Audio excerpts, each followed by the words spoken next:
Imagine this, a quiet riverside. A young teenage girl sits alone, skipping stones across the water. She looks harmless, innocent, almost peaceful. But what follows is a nightmarish chain of events, where reality twists, family bonds shatter, and every corner of her home hides something terrifying. This is the haunting story of Sarah. Sarah sits by the stones on a riverbank. After a while, she gets up and makes the small walk back to her house. Her father is just arriving from town, carrying groceries. She picks up some tools she'd left outside, and together they step into the house. Inside, they are greeted by Uncle Peter, who has been working downstairs. He asks Sarah's father to come check something in the basement. Sarah stays behind as the men head down. In the basement, Peter points out a damp, mold-filled wall. Sarah's father takes pictures and calls Peter deeper into the basement to continue inspecting. Before leaving, Peter sneaks up and scares Sarah, making her jump.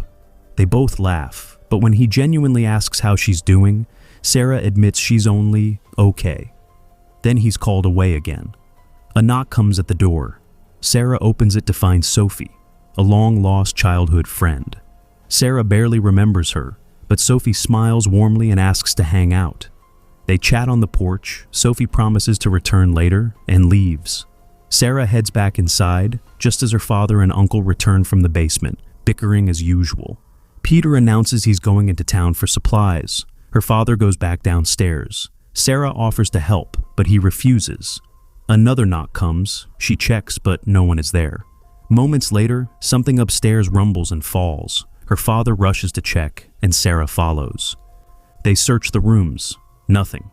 But on a bed, her father quickly scoops up some photos, hiding them from Sarah. He brushes it off, saying they're just for insurance. In her room, he notices she hasn't begun packing. Displeased, he reminds her to start. Alone, Sarah finds a red box. It's locked. Suddenly, a bump comes from the wall beside her. She calls to her father, who reassures her. But it happens again. Louder this time. She calls again. No answer. Worried, she searches the rooms, calling his name. No response. Finally, she checks his room. Empty.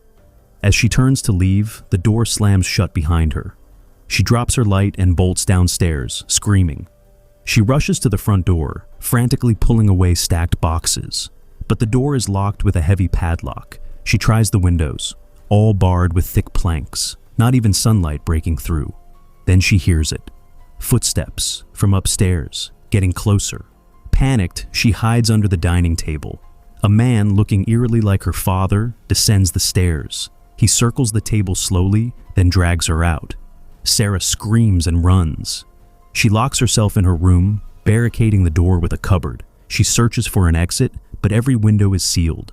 In the doorway to her father's room, she finds his flashlight. She picks it up, steps inside, and stumbles onto her father's body. He's barely breathing. Terrified, she screams. Desperate, she opens her door and heads downstairs again, but every exit is blocked. She steels herself and tries the basement, but every door is sealed shut. Footsteps echo from above.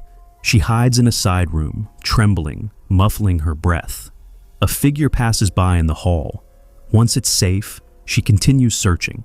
She finds another padlocked door. Behind her, footsteps return, closer, louder, banging against walls. She fumbles desperately at the lock. Finally, it opens. She bursts outside into the night. She runs toward the roadside, but freezes when she spots a young girl watching her. Distracted, she nearly collides with a car.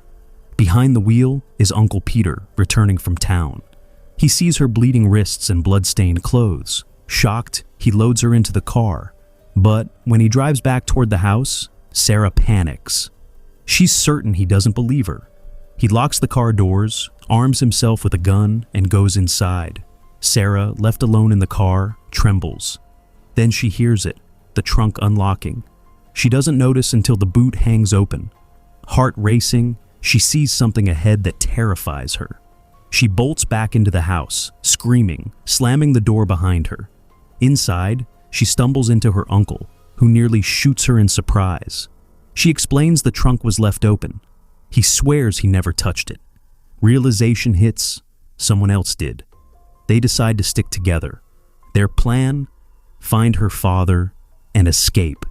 Together they go upstairs, retracing Sarah's steps. In the room where she last saw her father, his body is gone. Only a pool of blood remains. Peter investigates quietly, too quietly. Sarah searches and eventually finds him again. As they continue, Peter stumbles upon the hidden photos. Startled, he hides them from her, brushing it off as nothing. They climb upstairs and find a generator running behind plastic sheets. Peter checks, but no one is there. Suddenly, the generator cuts off. The house goes dark. A loud bump echoes through the rooms. Sarah calls for Peter. No reply. Clutching an instant camera, she flashes photos to see in the dark. In one flash, a soot-blackened man reaches for her. She bolts, diving under the pool table. The generator hums back on. In the light, she sees her father pacing around the table.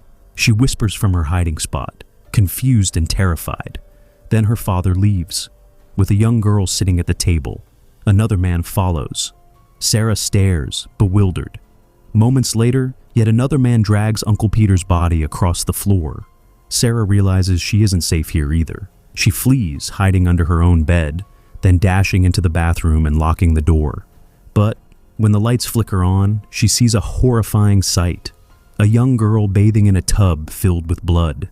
The toilet fixed to the wall, leaking streams of red. The house twists and warps. A shrill sound pierces her ears. Her head pounds. She runs. Downstairs, she collides with Sophie, her childhood friend. Sophie reminds her of their date, but Sarah rushes past, fumbling at the front door. The key doesn't work. Sophie smiles calmly and offers to show her the way out. She leads Sarah back into the living room. There, Sarah's father is tied to a chair, beaten and pleading. Sophie hands Sarah the red box. The key opens it. Inside are photos, horrifying photos, of Sarah being abused by her father as a child. In that moment, Sophie vanishes. The memories flood back. Sarah realizes the truth. She was the one who tied her father to the chair. She was the one who attacked Peter. Her fractured mind has been playing tricks on her all along. She listens to her father's desperate pleas. In her rage, she cuts him, but he breaks free and attacks, furious at her defiance. He throws her down, his anger boiling over. Wounded Uncle Peter begs him to stop. He doesn't. He turns back, only to be struck hard with a hammer by Sarah. Blow after blow until he collapses lifeless. Shaking, Sarah drops the hammer beside Peter, who lies whimpering. She finds the correct key, unlocks the front door, and steps into the cold night air. Without looking back, she leaves the cursed house behind.